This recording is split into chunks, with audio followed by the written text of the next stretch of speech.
nosotros seguimos acá en Cartagena en el Encuentro Internacional de Defensores del Pueblo, donde se están tratando temas de migración y refugiados. Colombia, por supuesto, es recipiente de algunas de las grandes crisis o problemáticas en torno a la migración y por eso en este momento me encuentro con Eduardo Leblanc. Él es el defensor del pueblo de Panamá, porque recordemos que en este momento Colombia y ese país están enfrentando una situación que tiene que ver con un enorme flujo de migrantes que tratan de llegar hacia los Estados Unidos, hacia Norteamérica, pero antes pasan por el tapón del Darién y se están sobrepasando un poco los cupos. La situación humanitaria es muy, pero muy compleja, pero bueno, lo invitamos a él acá para que nos cuente un poco más al respecto. Muy buenas tardes, Buenas gracias por tardes. acompañarnos.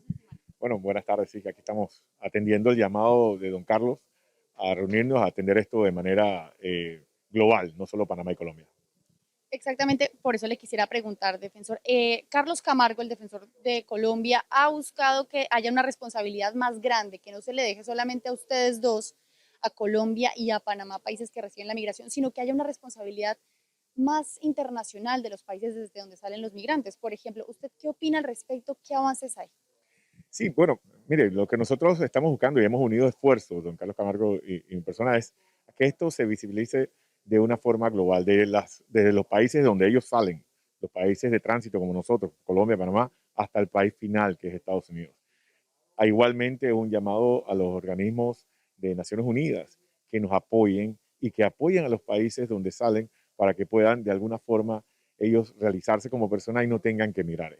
Y en el caso que tomen esa decisión, ese derecho humano a emigrar, que lo hagan seguro, hagan de una forma expedita, sin que medie estos vándalos, estas bandas criminales, estas personas que los atracan. Y bueno, y también informado de los riesgos que puede ocurrir en el Darién. Ha habido una especie de roce entre los gobiernos de Colombia y Panamá porque se fijó un cupo de personas. Colombia dice que se está cumpliendo, pero que no puede controlar lo que pasa en los navíos ilegales, las trochas, etcétera, los pasos ilegales. ¿Usted qué opina al respecto? ¿Cree también que se debería flexibilizar este cupo y permitir un paso más pacífico, que es algo que ustedes manifestaron precisamente en una carta dirigida a sus cancilleres? Bueno, yo no creo que haya algún tipo de roce entre los ambos países. Somos países hermanos, formamos parte una sola gran Colombia por muchos años y creo que es un tema que se tienen que poner de acuerdo los cancilleres. Para nosotros, como una institución nacional de derechos humanos, sí creemos que debe haber un cupo limitado. ¿Por qué? Porque el paso de la selva es muy fuerte. Las poblaciones receptoras son muy chicas en Panamá. Estamos hablando de que la primera población receptora después del tapón del Darién, o en la mitad todavía del tapón del Darién, que se llama Bajo Chiquito, nada más tiene 240 personas. Entonces, si tú a ellos le sumas 1.000, 2.000 o 3.000 personas, colapsa el sistema de salud, el sistema de educación, se colapsa todo. Y no tenemos esa capacidad de transportarlo luego a el área de Metetí para que aborden sus buses hacia Chiriquí, que es la más próxima de Costa Rica. Es decir, creemos que hay que mantener un flujo controlado. Sí es cierto, reconocemos que el gobierno colombiano es difícil retenerlos un poquito porque ellos buscan otras rutas. Por eso están entrando amigos migrantes por Jaque, por Canamembrillo y otros utilizando lanchas, lo cual se exponen a lo que pasó hace días del tema del naufragio. Miren, yo creo que, y yo se lo he comentado al señor defensor y con todo respeto, creo que el ejército colombiano también tiene que apoyarnos un poco más en la frontera. Yo sé que el ejército colombiano, a quien admiro mucho, ha tenido muchas batallas y ya tiene muchos temas que atender, pero tiene que estar mucho más en la frontera colombo-panameña.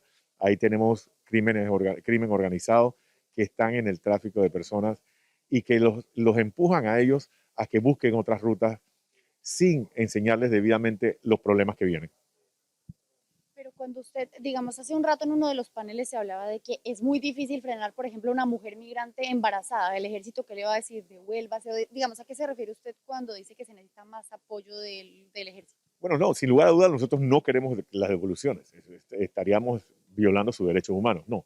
Lo que queremos es que ellos, de alguna forma, con su presencia, con su armamento, con su logística, con su inteligencia, pueden disuadir las bandas criminales. ¿Qué pasa? Nosotros cuando recibimos, y en la primera, por decirte algo, la primera vez que visitamos aquí, invitados por don Carlos, fuimos a Necoclía, Capurganá, y vimos caras felices, caras contentas, personas preparadas para partir un camino que no era para la selva. Es decir, ellos no estaban preparados, no estaban informados de los peligros de la selva. Los que los atienden a ellos, los coyotes y esto, no les dicen. Nosotros los recibimos en Panamá, vejados, golpeados, mujeres violadas. Tenemos más de 200 denuncias de mujeres violadas en el camino, que no tenemos certeza si ocurrió en territorio panameño o en territorio colombiano.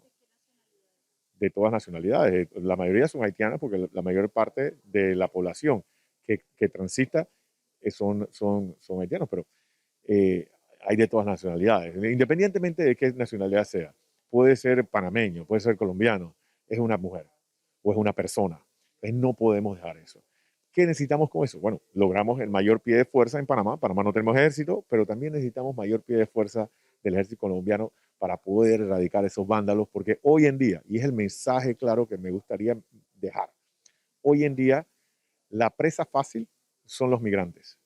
Cuando ya no haya migrantes, la presa fácil van a ser nuestros pobladores, los pobladores colombianos, los pobladores panameños. Entonces tenemos que erradicar esas vándalos que están haciendo mucho daño en el territorio panameño y colombiano. Defensor, ¿y los niños, niñas, adolescentes? ¿Cuál es el panorama que ustedes ven? Bueno, ese es un panorama bastante difícil. Hoy en el foro me va a tocar parte de eso, conversarlo. Estamos hablando de que en Panamá han pasado alrededor de 117.000 personas, de las cuales el 20% son niños y niñas, de las cuales de ese 20%, el 80% son menores de 5 años.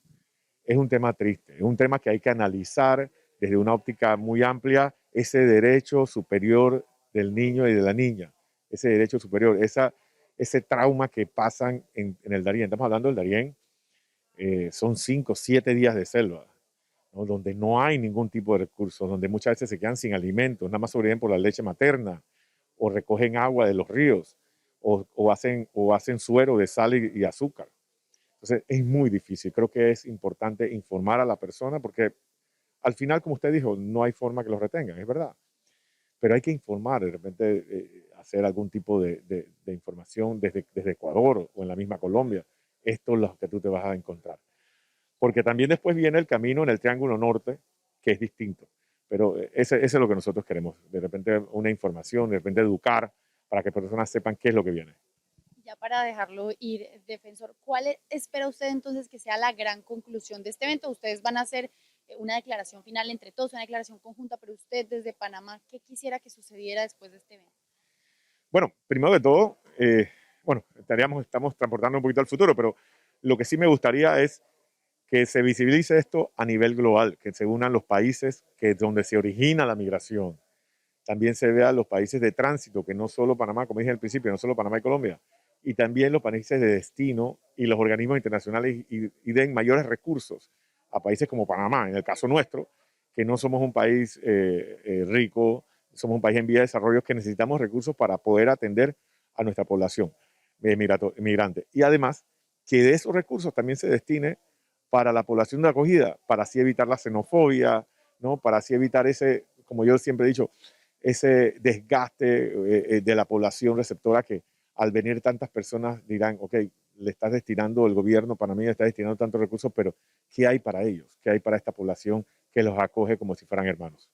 Bueno, señor Eduardo Leblanc, muchísimas gracias por atendernos. Él es el defensor del pueblo de Panamá. Nosotros seguimos informando acá desde el Encuentro Internacional de Defensores del Pueblo, en donde se está tratando la situación migratoria y de refugiados. Ya saben que encuentran más información, como siempre, en semana.com. Hasta luego.